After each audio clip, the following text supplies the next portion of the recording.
Good morning. Welcome to your Sunday service. Today, you will see what the beliefs and practices of the church are, what personal integrity is, and how it can be applied to your life.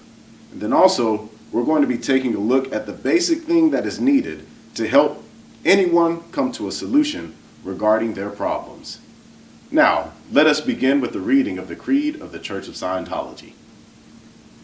We of the church believe that all men of whatever race, color, or creed were created with equal rights, that all men have inalienable rights to their own religious practices and their performances, that all men have inalienable rights to their own lives, that all men have inalienable rights to their sanity, that all men have inalienable rights to their own defense, that all men have inalienable rights to conceive, choose, assist, or support their own organizations, churches, and governments, that all men have inalienable rights to think freely, to talk freely, to write freely, their own opinions, and to counter or utter or write upon the opinions of others, that all men have inalienable rights to the creation of their own kind, that the souls of men have the rights of men, that the study of the mind and the healing of mentally caused ills should not be alienated from religion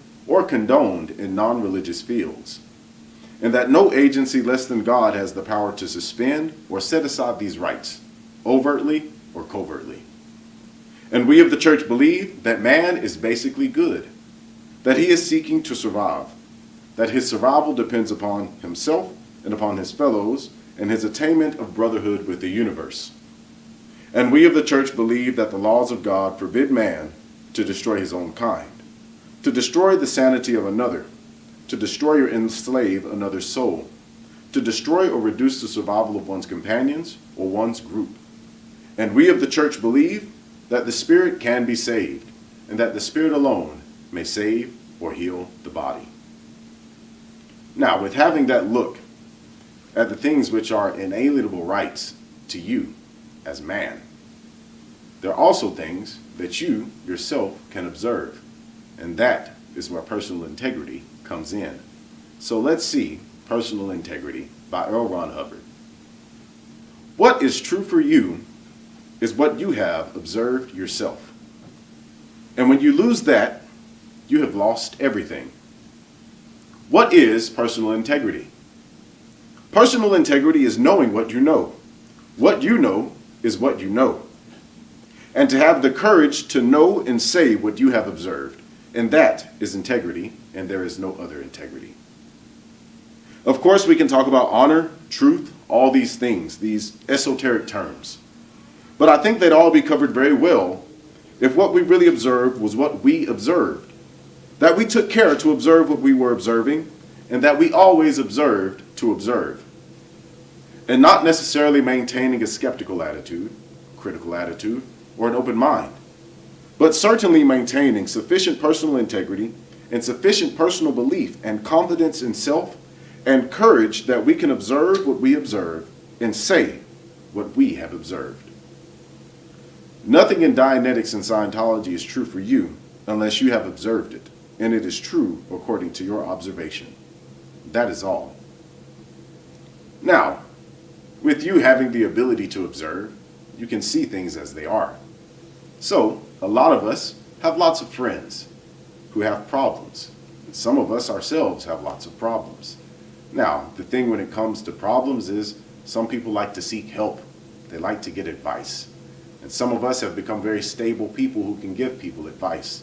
But once we give those people the advice that is needed to solve their problems, sometimes they go away and they do something, but the problem is still there. There's one little factor that could be missing in the advice that you're giving to your friends to help them solve their problems. So, if you have paper and pencil, we're going to do a really cool exercise after this, and you'll see how you can help someone solve the problems that they have in life. So let's take a look at Confront and what L. Ron Hubbard has to say about it. Now, confront is the ability to face something very easily without flinching. Now, you can think of lots of things in which you can confront very easily. I know I can confront cake very easily. I like cake. I also know when I was younger, I could not confront dogs very easily that didn't belong to me. It's not something I could confront. So now you can think with what confronting is. Let's have a look at how confronting deals with problems.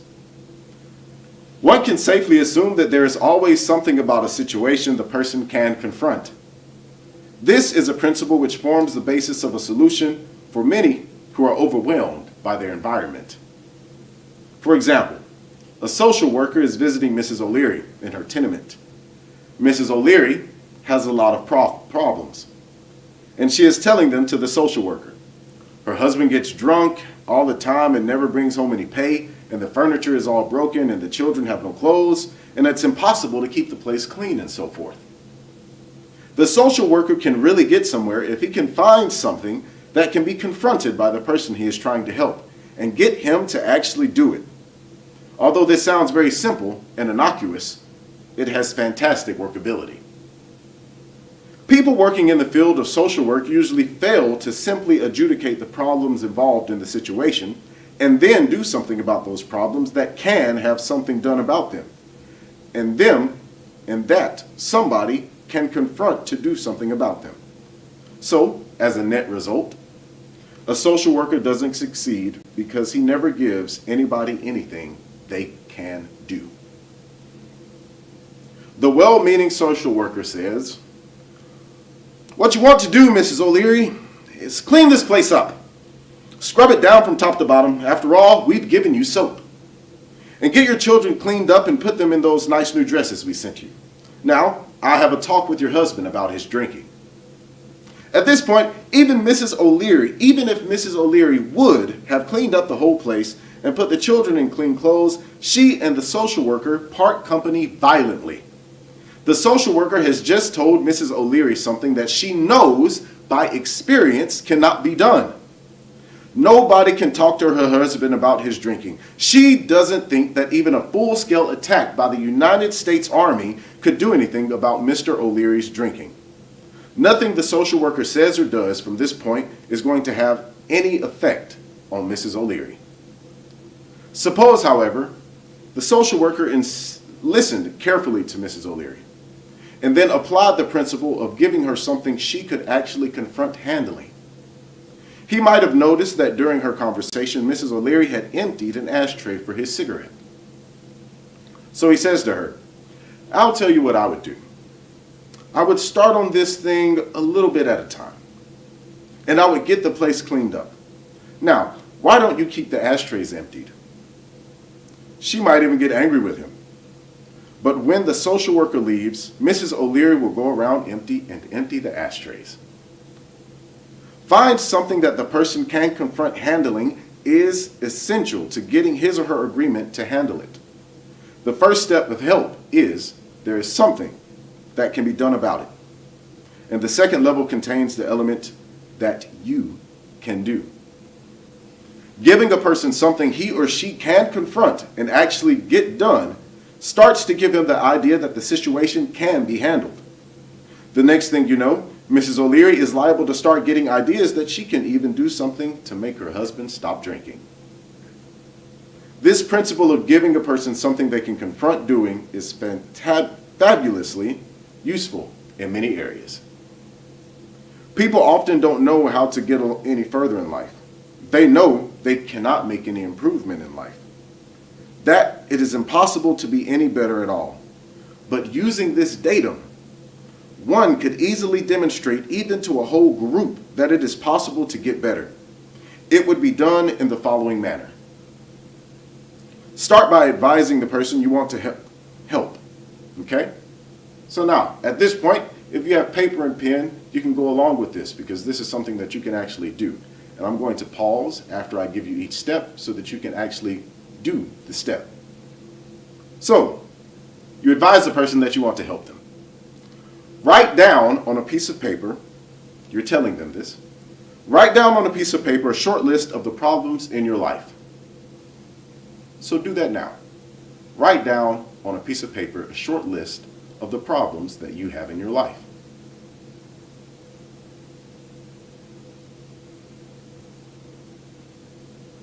I'll give you a moment to do that.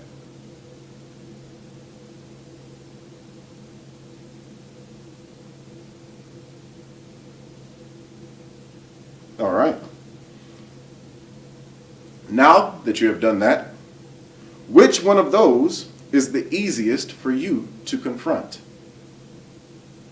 When you have the one that is the easiest for you to confront, I want you to write that down at the bottom. Now, after that has been done, write down what you absolutely know for sure you could do about that last thing that you wrote down. So what is it that you know for sure that you could actually do about the last thing that you wrote down?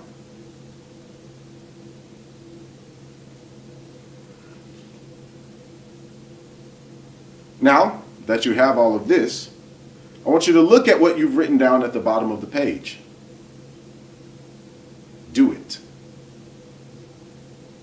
Use of this principle can be of enormous assistance to people in social work, in leading groups, in teaching and lecturing, and many other areas.